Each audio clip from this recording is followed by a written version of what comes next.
Hello and welcome to Mindframe, where shift happens, where we talk to people who've experienced extreme circumstances and have overcome them and had a shift in perception that allows them to live happier lives. My name is Robert Solomon, and I'm your host. I'm not a mental health professional. However, I have experienced quite a bit of mental health struggle, and I have a lot of mental health issues in my family. This podcast is not meant to be a substitute for professional help, but a place where people can come and listen to an inspiring triumph of the spirit stories.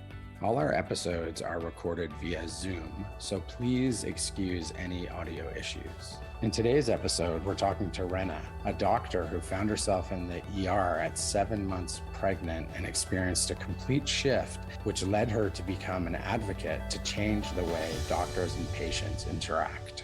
I am really honored to have you here. You are my first best-selling author, and I read your book right away when I knew that there was a possibility that you would come on the show, and it really was riveting, and I can't believe all that you went through, and I'm totally blown away by your spirit and your persistence, and what you're doing is amazing for not only doctor patients, but for doctors as well.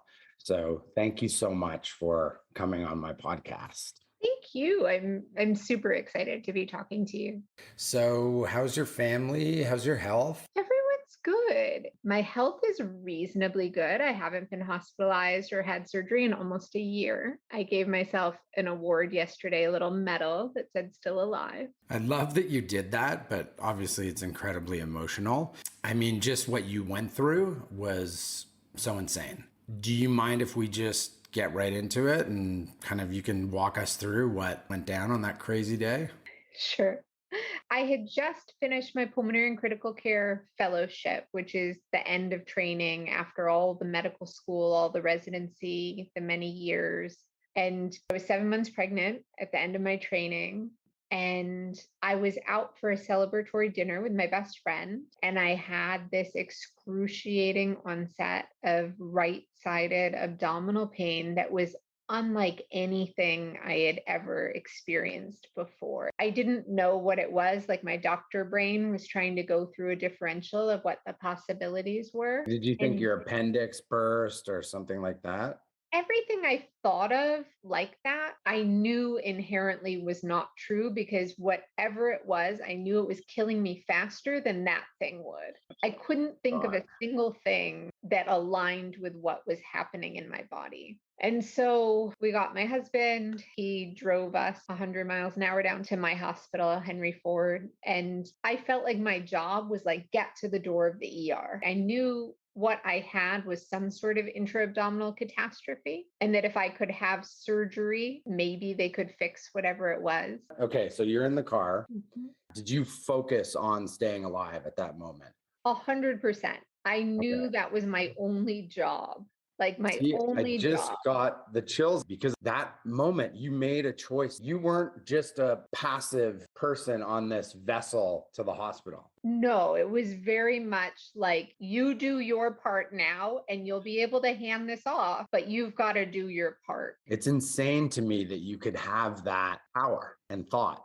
And my science brain, goes into, well, of course, it's a stress response and you're channeling adrenaline. And like that's all really useful in a situation where you're bleeding. And so you have acuity and clarity of thought. And I can understand the mechanism behind that. But the impulse is really coming from a bodily awareness, not a cognitive. But when we got to the ED, we were met by a security guard who triaged me in a different direction. He was like, "Oh no, you're a pregnant lady. You have to go to L&D." And I remember looking at my husband with a look that was just like, just so you know for later, that's the decision that killed me. Like now I'm going to die. And that's why. Oh my God. And so I went to labor and delivery. And from there, they got labs. They did the things that happen in triage. I got an IV placed. They got the surgeon to come. They debated whether it was safe to do a CAT scan. Again, I knew in my body if they sent me for a CAT scan, I would die down there. But everyone was really worried about the baby. And Mhm. so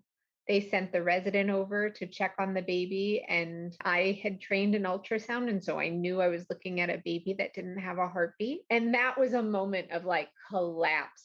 I can't even imagine. So they rushed me into the operating room for emergency surgery, and I was crashing. My blood pressure was falling. Everyone around me was panicked because I didn't have adequate access for the blood transfusions I needed. And I heard the anesthesiologist say, "We're losing her. She's circling the drain." Wow. And it sort of rallied this sense in me of like, you better figure out if that's true. And so as I tried to assess whether it was true, I found that I could see myself. I could see myself on the table. I could see the team that was getting ready to operate on me. And I remember thinking, if I can see myself, I'm probably already lost. Oh my God. And then I had this sense, I felt very small, but also expansive. Like I was part of everything, but also very detached. I wasn't particularly worried about the outcome. Like I was like, there's this thing that's happening, but I'm bigger than all of this now. So was that like a level of peace kind of that was over you? Total peace, total complete sense of just transfiguration into something else.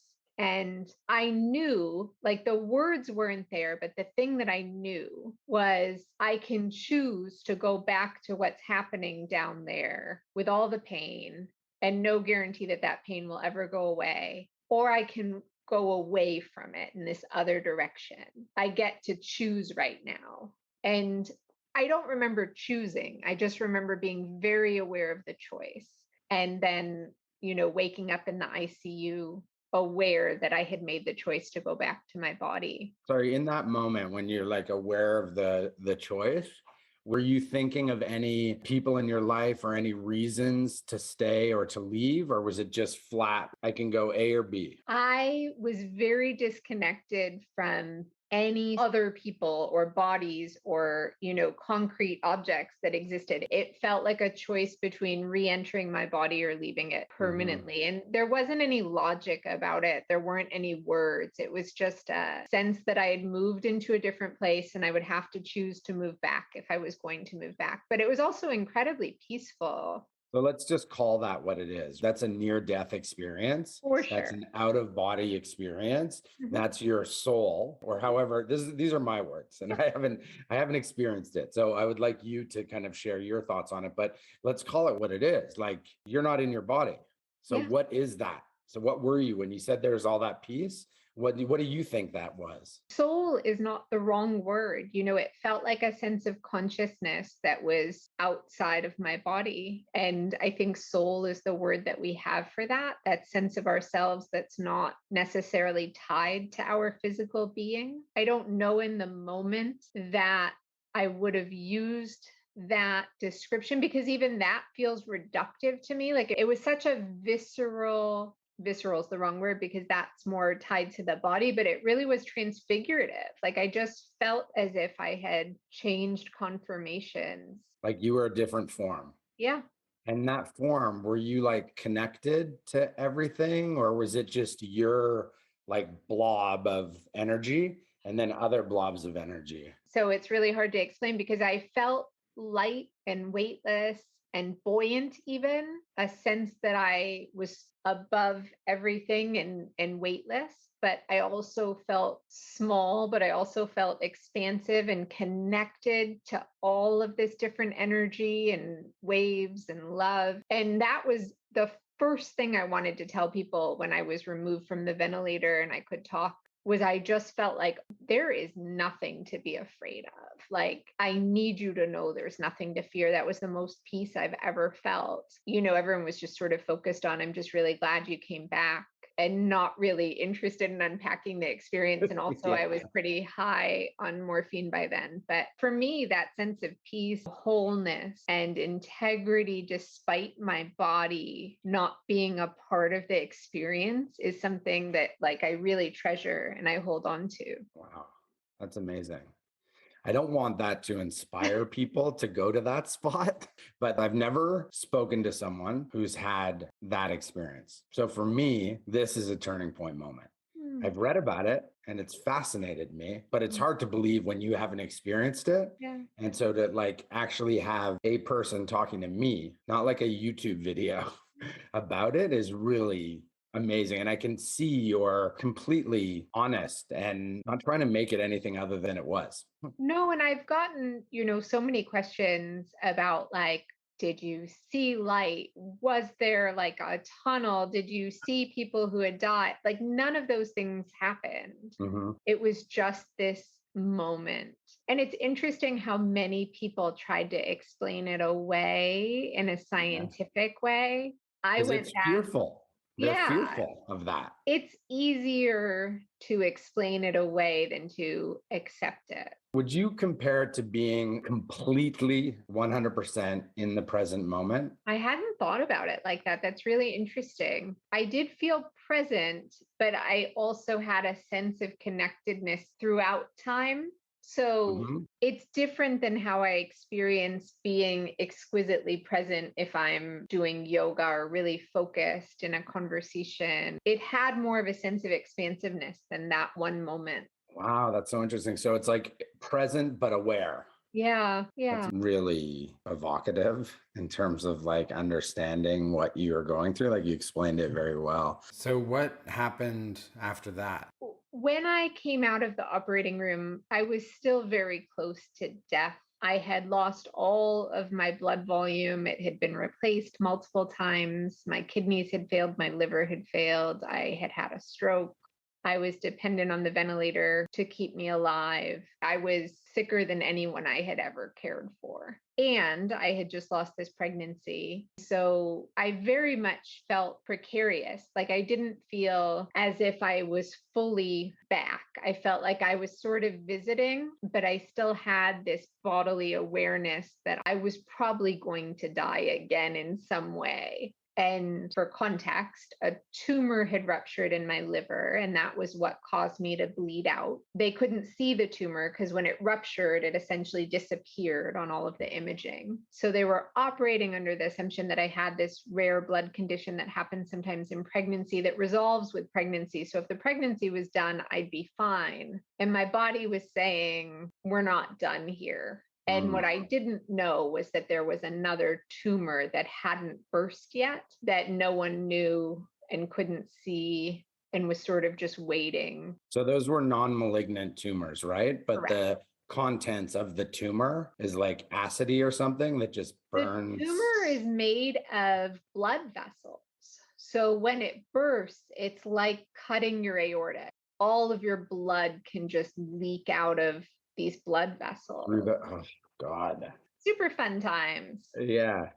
So, okay. So let's just go slowly there. Any other moments from this period that we're talking about that really jump out at you in terms of shifts that you had that changed your perception of life? What was shocking, I went from walking into the hospital to not being able to stand, to not being able to put my own socks on, to not be intelligent, to not be mobile, to not be independent, to not be an expectant parent, to not be able to be disabled. Every sense that I had of myself, of my own identity, was gone. And that was a real transformative moment for me. And it took me to a place that was very basic in the sense of like all that is left is some essence of what I am. And that's where we'll build from. And I remember when I was discharged from the hospital, I had to go to my mom's house because we had stairs in our house and I couldn't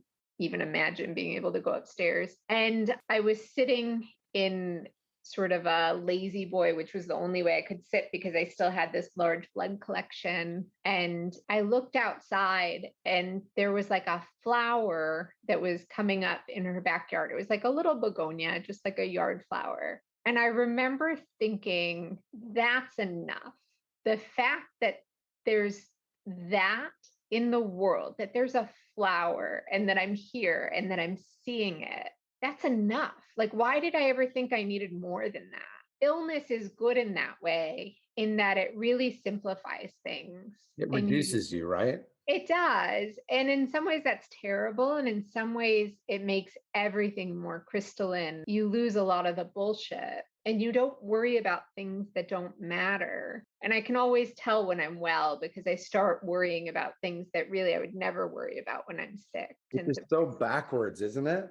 Yeah, it Like, is. why do we torment Yeah, ourselves? It's so ridiculous. it's But it's dysfunctional. interesting that despite having that earth shattering moment, we still backslide. Uh-huh. We All the just time. are. It's this battle in our heads. Like you were reduced, right? Like everything you thought you were no longer. So what is your importance? What is your value? And you found that little piece and you said, that's enough. And I can Mhm. build off it. But what you build off it isn't who you are. Nope. I try really hard to hold on to that sense of being enough. Also, seeing myself reduced in that way, it's allowed me to see others for their value that's just intrinsic. So, Mm, regardless of the choices, regardless of the exterior facade, regardless of what's manifesting in the moment, you are just purely good under what's happened to you. yeah. In the book, your husband is a big part of your support. And it seems like he was the perfect person to be there for you. He was always there when I woke up. He was just present. He understood that although he was suffering, that my suffering was different and that he couldn't try to occupy that suffering and he couldn't really impact it. He just had to be beside it. It's funny to think about, but in some ways, him knowing his own limitations of not being able to fix it actually fixed it because just being present for it without trying to fix it, it turns out is a really healing act of love to just say, I'm going to witness this with you. I'm going to sit with you. We're going to go through it together. I got nothing. I don't have any answers, but we're in this together. And if there are small things I can do to comfort you, I'm here for it. So that in many ways was more healing than what the teams could apply with their medical skills and their treatments.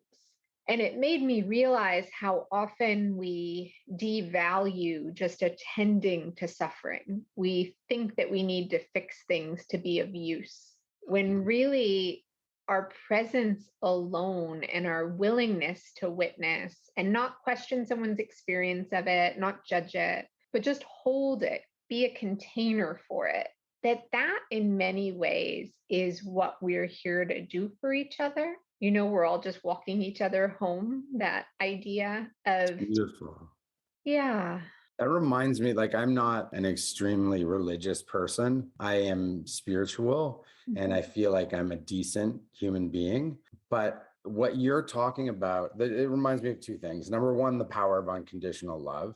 But it also reminds me of something that I have in the past. I've made fun of it. It's like when people in a congregation ask everyone to pray for this person. When you're praying for someone, you're actually just giving them love. You're not trying to figure out a solution. You're just praying for their healing. And so it reminds me of what you went through in a weird way. Yeah, there are so many ways that we can hold each other up because healing has to happen from the inside out, right? Like no one can heal you per se. I think it's a very internal process, but you can create the conditions that allow for the alchemy of healing to occur in another person. The conditions can be just right so that they feel that they have enough support and space and love to heal. And I remember the first time I took a shower, which was probably 2 weeks after that first night, of looking in the mirror and just feeling like I was so disfigured. I was yellow from the liver failure. I had bruises. I had huge clots from lines and tons of staples up my abdomen. And I was just a mess. And I remember just being like, I look terrible. And him like not being able to even think that I look terrible, just being like, not to me, you don't. Like, you're alive. Like, he saw through all that. And he was like, if you had died, I would still be on the floor. Like, Oh my you're God. fine. But how that's so amazing that he had that ability to give that to you. Because if he had some sort of look on his face that was like, Yeah. ooh, Oh, I would that have picked up on could it. have demoralized you. Yeah, he just didn't. ever see anything but how great it was that I was alive. I Like, love that. That's what someone needs. They just need love and they need support. more And often than not, that's all anyone needs. And it's interesting because he didn't know he had done a good job. So it wasn't until I had started writing about it and I was letting him read early drafts. And I had just written the chapter where our son was born. And I wanted to share that with him. And he came back to me with tears in his eyes. He was like, I never knew I did a good job. And I was like, oh my God, like you're the reason I'm alive. Like, of course you did a good job, but it was so heartbreaking because we don't often tell caregivers what they contributed, right? We don't value it enough. We don't hold it up and say, like, this was a good thing. And so for him not to feel that way until he read about it was really illuminating. However, after that really beautiful statement, he said, in fact, I look so good that if you ever do die, women are going to want to date me. And I was like, I'm literally going to outlive you out of spite now. No one will ever date you because you're stuck. I'm sorry. that's so great. I love that. And it is like, yes, you can be deep and, emotional, but there's also humor that heals, For sure. levity. And it sounds like he's got a good blend. So if you look back to your relationships that you've had with other people in the past and that they've like worked out, then they didn't, and then you're with this person here, Mhm. if you were with someone else, you might not be sitting here. Yes. So I like to think about serendipity and serendipitous moments that occur in people's lives that help get them to where they need to be. And right now, you're an advocate and you're creating change and you're making people look at medicine in a different way. Mhm. It feels like the mission that you're on would not have happened if you didn't have your tumor and go into the hospital. That would not have happened if your husband wasn't who he was. There are so many things that led here. So talk about some of the things that are just so salient that like, oh my God, this happened. I thought it was like the worst fucking thing in the world. And then it got me to here. If you have any of those moments. Oh, a million. And serendipity, what we call serendipity, has really brought me a kind of faith that I didn't have before this because there were so many moments that had to go exactly the way that they went. One of the things that I've noticed through the last 10 years, and I've had probably 10 surgeries that were major and maybe 8 ICU hospitalizations, is every time this happened, almost comedically, the same surgeon who was there the night that I got sick has been on call. I mean, it's a joke between us now. Like the last time I was hospitalized, I purposely texted another surgeon because I was like, I'm not going to bother him. This is crazy. And I got admitted and he walked in my room and he's like, I'm on call. I'm like, of course you're on call because you've saved my life so many times that now my body only gets sick when it knows that you're on call. That's really insane. I don't even know like what the chances would be, like how many surgeons, time of day, all that stuff. Like it's just Vanishingly small to the point of being absurd. one of the other things that we want to incorporate into this show is actually bringing significant people who were involved in turning point moments for people.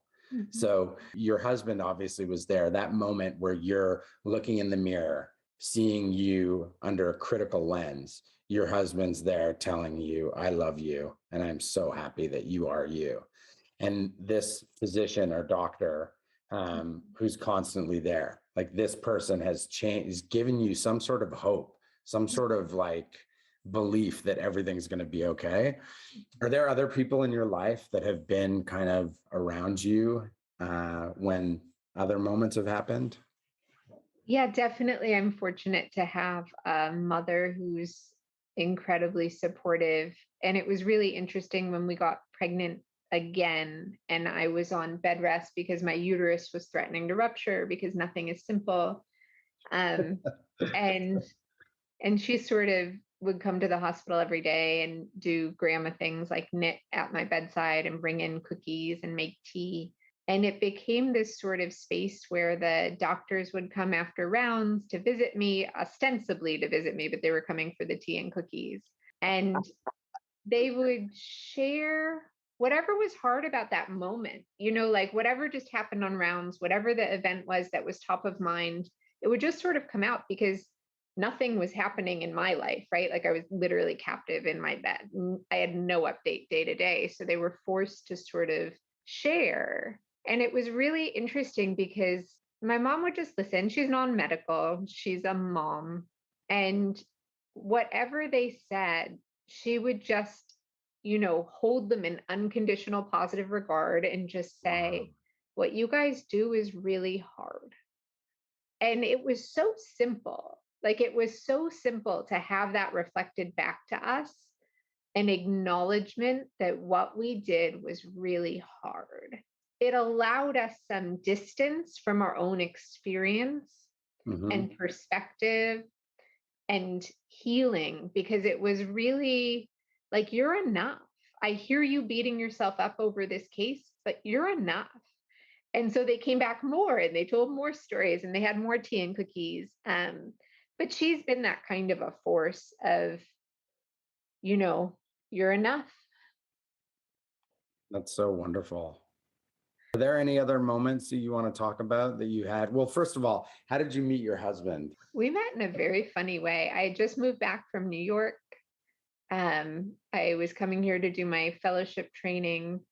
I had just broken up with this guy that I was dating while I was in New York. And I went to a yoga class because we'd broken up and it was sort of like, let me regroup.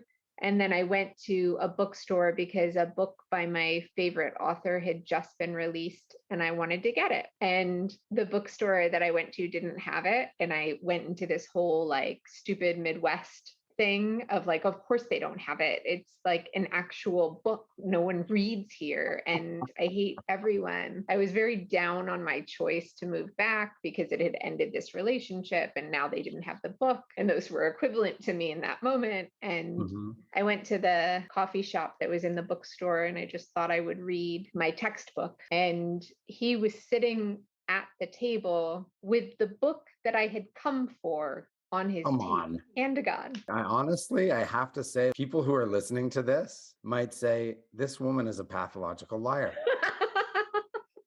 I'm not creative enough. I wish I could make up my life. It would be so much easier. I would write it so differently. And it's funny because I didn't even see him. Like I saw the book and he could have been a 90-year-old man. Like it didn't even occur to me that there was a human. I was just like, is that your book? And he picked it up and he mocked me. He was like, Haruki Murakami? No, I don't want this Haruki Murakami book, who was my favorite author. And I was like, do you read? Because I was still really down on the Midwest. And I was trying to understand how someone couldn't want this book that was like really important to me in that moment. And he was like, sure, I read. I'm reading, The World According to Garp right now. I'm like, oh, I read that in 7th grade. Like, nice to meet you. I'm going to take this and go. And then I realized how mean I'd been. So I went and bought him a different book and I brought it back. And I'm like, I'm really sorry. Like, thank you for the book. And he's like, well, if you're going to buy me a book, then let me take you to lunch. And I was like, no, because I watched Dateline and that's how people end up murdered. So I'm not going anywhere. Did you say that to him? Yeah. And that's how it started. Well, okay. So what is the book? The book was Kafka on the Shore by Haruki Murakami. It didn't end up being my favorite book, oddly enough, but it got us together. You weren't going to tell me about how you met him. And I'm talking about like serendipitous moments and like, it's so weird that he's in your life. The reality is that book story is so crazy. Yeah, it is. And you weren't going to tell me that. Why? No, I'm just kidding. But we've been married a long time now. See, those moments, it's like magic. It's insane to think about because it's just like insane to think about when someone's standing on a corner and a car goes by and gets hit by another car and then that car bumps into them and then they're not alive anymore. And you're like, that person could have made so many decisions Oh, would have yeah. been not put that person at that moment. So So I'll go tell ahead. you probably the most serendipitous moment that I wouldn't have even thought about if you hadn't asked it in that way. So after my recovery and working really hard to get well again, I went back to work probably sooner than I should have. I was still really unwell, but I couldn't just be my only patient anymore. And so it was literally my first day as a grown up doctor, being an attending. And I went to the very first bed of my very first patient with my very first team. Everyone's standing at the first bed waiting for me to round, and they're acting really awkward. And all these thoughts are going through my head, like maybe they heard what happened and they don't know if it's okay to talk about it. Maybe they don't know if I'm smart enough to do this. Maybe they doubt me. And I was just sort of strategizing how I was going to handle each of those different things. And then the resident started presenting, and he starts presenting this case, and it's like 33-year-old woman, post-op day 4, status post crash C-section with fetal distress, who has HELP syndrome. So this patient is literally me in a You. bed. My first patient on my first day back.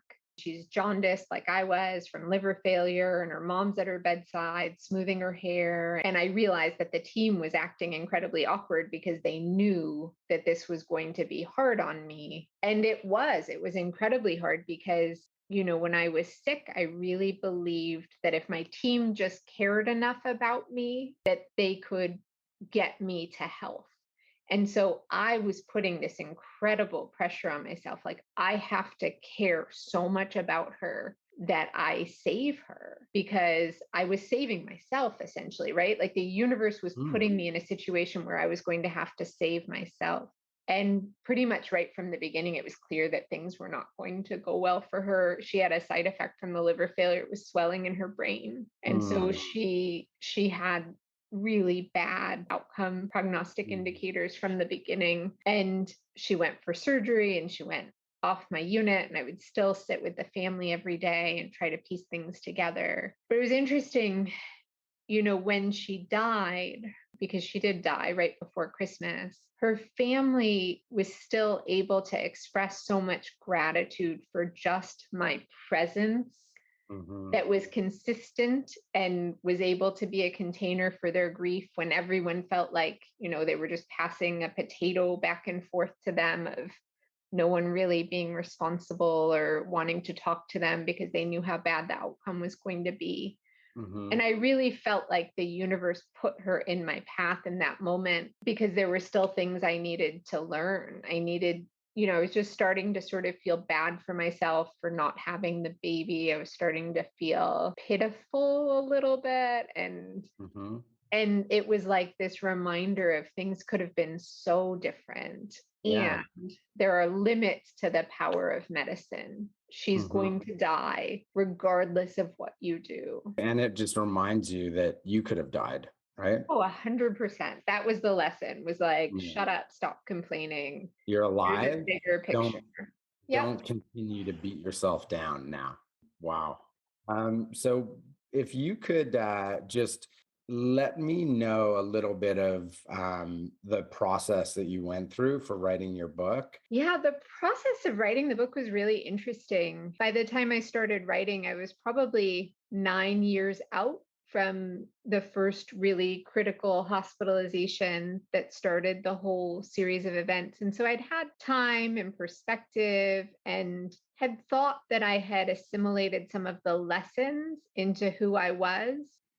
Recreating it for the page was really illuminating, in a hard way and in a good way. A lot of it was a process of discovery. It was excavating really memories and pressing on them to see what they could release that was new knowledge for me. Like this is an exercise essentially of like picking apart your trauma Mhm. and really looking at it from like a granular level. And because you have the amazing experience of like double experience almost, like you went through it. So there's what you learned and what you experienced then. And then there's when you had to go back and really dig deep and unpack. And that's what people probably do with therapists if they have them, or with their friends, but you did it with like a specific mission of creating the most authentic, real, powerful piece. And you're probably a little more vulnerable in that too, because you're not actually talking to someone. You're like going through, you're being your own psychologist essentially. So I'd love to hear that process of maybe some of the moments that really, from the first time you experienced, you thought it was one thing, and when you actually went back and went through it, it maybe was another. Yes. So, what your question brings up for me is that the moments that were the most challenging to revisit and view closely were the moments where I experienced a sense of shame. And so, in the moment, I think shame is a hard thing to acknowledge. And it was really only in retrospect that I could look at that moment and say, I'm ashamed about that. Why? And so the first instance of that, when I was in the triage bay, pregnant but hemorrhaging, and aware that something very bad was happening, but not really having an awareness of what it was. And the pain was so excruciating. And my mother and my husband were at my side. And I wanted pain relief more than I wanted a good outcome for the baby. And that's a shameful thing as a mother to admit that. I don't understand exactly why it was one or the other. Was it to alleviate the pain you were putting the baby in danger, or? The amount of morphine that I required to even touch the pain was a level that would have suppressed the baby's ability to breathe if it Right. was born. And so it was Mhm. this weird dance of how much do you want to worry about a baby that might not be viable even because it's so early Mhm. versus your own well Right. being. And Right. my suffering in that moment took priority for me. In the book, I framed it as I felt like I woke up and the house was on fire and I just had to get out and someone else was going to have to rescue the others because it was that feeling of self-preservation. Or is it normal to, have a sense of self-preservation when you're in extremis and dying? Like, is that just a visceral animal reaction that I could release that guilt from? And so you're right. There are aspects of it that are very therapeutic, but it really requires putting a pretty harsh lens on yourself and not pretending that your motives were good because they weren't. Well, it's interesting when you say that, because if things are wired correctly and we don't experience events that may change that wiring, we're wired to survive. Mm-hmm. So in the end, you're getting into a moment where you're fight or flight and you have to make a choice. Mm-hmm. And sadly, sometimes those choices may seem like selfish, but they're all for self-preservation. Mm-hmm. But it's hard to understand that and accept it while you're going through it. And especially when you say it out loud, like when you say, you know what, if I have to choose between my baby surviving and this pain ending, I'm going to have to say pain ending. Yeah. Like that's a really fucking hard thing to accept that you said. Yeah. So I'm sorry you went through that. And then, of course, deciding all of this while you're actively dying is a real mind fuck. And I think a lot of people in pain are like walking shame bots. Mhm. I never even, that's the first time I've ever said shame It's a bot. good expression. And we just hold all this fucking shame, and it affects everything that we do, everything, every decision that we make, if you're holding all this shame in. Yeah. And so what you talked about is like releasing that shame of what you did. It must have like given you so much levity, no? Self-compassion is something that has been really important for my healing. And even on a very basic level of just learning to talk to myself like I would talk to a friend and not hold myself to unrealistic expectations, which when you can't meet that and it's outside of your control, it can feel very demoralizing because we're so atomized as a society and as individuals. We really have started to believe that unless someone was there, they can't know what we experience, that our experience is so unique. And what I Mm. believe is that when we share with real vulnerability, that someone else can say, I may not have experienced what you experienced, but I too have experienced shame. I too have seen circumstances that have put me against the limits of my own compassion, that have Mhm. caused moral injury. And I stand with you in that feeling, even though our material circumstances are different. That's where I think we can start to see our oneness and our sameness in a way that as a society we just haven't been able to do. It's so true. I mean, that's a theme of like, you know, this whole podcast is basically designed for like get to give people hope and to heal. And a big thing is what we're doing, which is talking about stuff and Mhm. being vulnerable. Yeah. And I'm not trying to do anything to you, for you, anything. You're not doing anything to me, for me. I'm saying what I want. You're saying what you want. And what we connect on, we connect on. What we don't. And someone else will connect on it.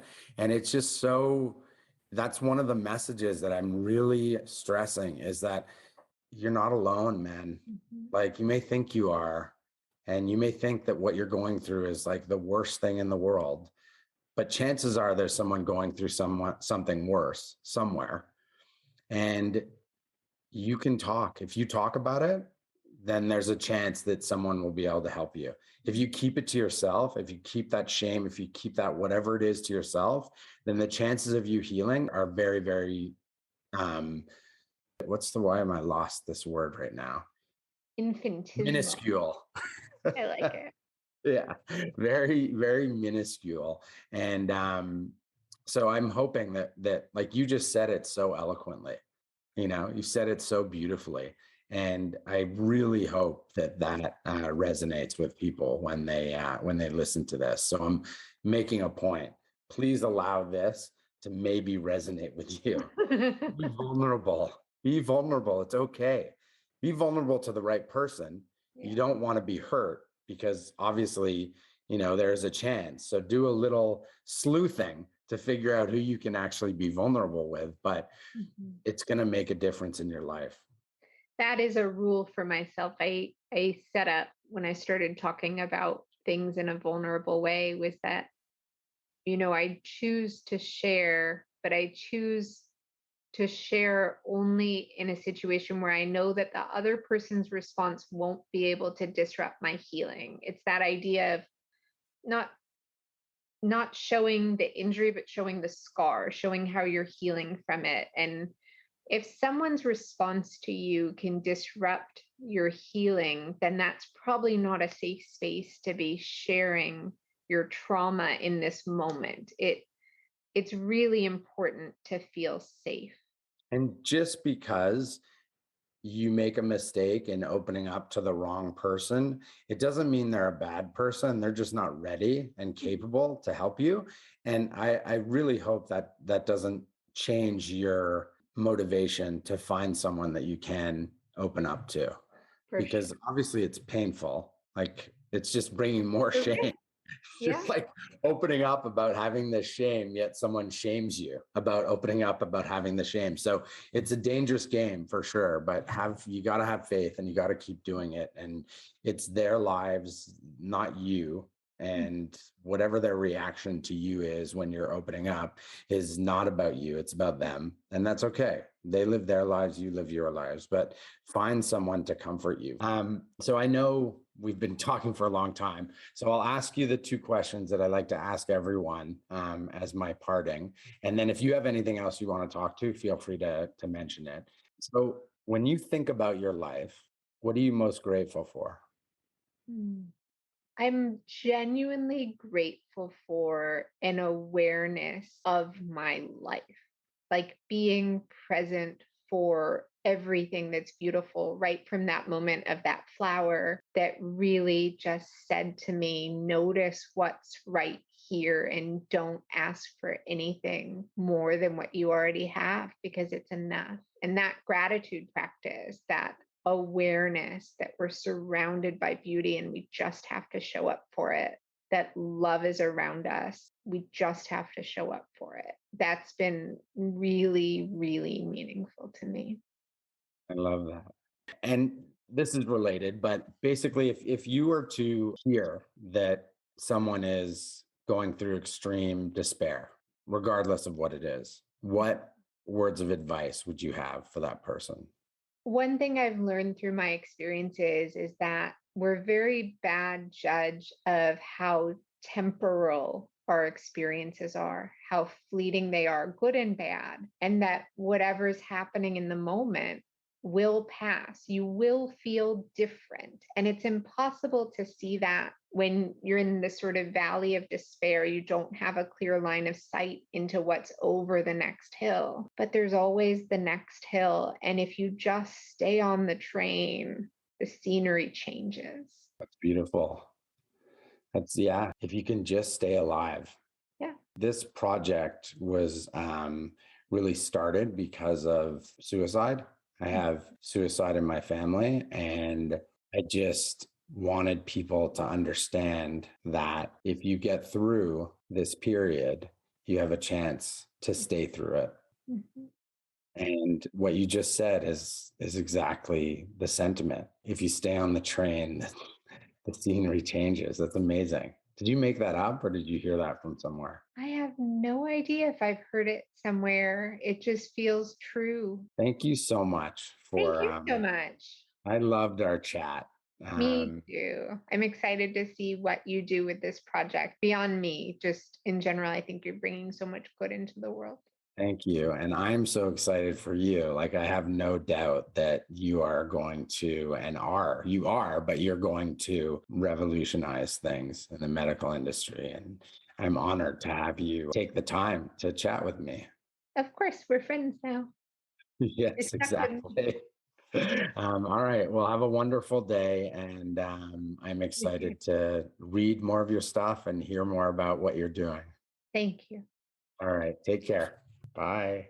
Thank you so much for listening to our podcast. We hope you enjoyed it and are inspired by our guest. If you want to find out more about us, our guests, and some potentially helpful information that might speak to you at the moment, please visit our website at www.mindframeshift.podbean.com and check us out on Instagram, TikTok, Twitter, Facebook, and LinkedIn at mindframeshift, all one word.